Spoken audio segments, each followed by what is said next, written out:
And so Yeah. this wildfire, I mean, it just raged onto campus. We were firefighters, they were distributed into the community to be sure everybody was kept alive, which they were. No water got on any of our buildings for 3 hours. And so the learning from that was we need to create our own volunteer fire department. And we actually did from our buildings and grounds crew. And when the next fire came, the Thomas fire, we actually had a volunteer firefighting crew as part of our own employees that helped the trained firefighters fight the fire.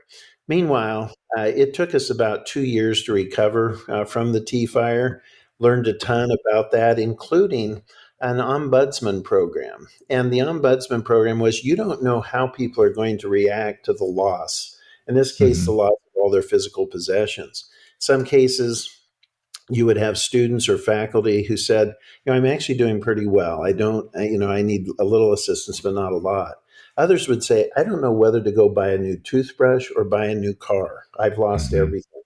But they were paralyzed by it. And what I learned in that is you have got to get present with people, and you have to stay emotionally present so that you can discern.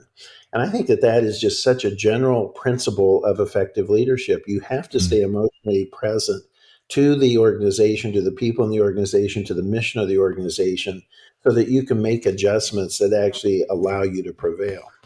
And then during the T fire, or pardon me, the Thomas fire and its aftermath, the debris flow, um, it was just, it was, it only hit this small pocket. In fact, if you lived in Goleta, which is to, you know, 10, 12 miles from here, you Hmm. hardly knew what happened.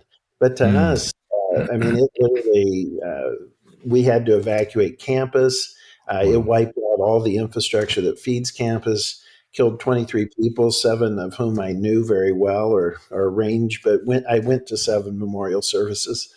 The Wow. And it had that impact of just complete unpredictability, and Hmm. so what we learned from that is you really do have to be prepared. You have to be prepared for anything.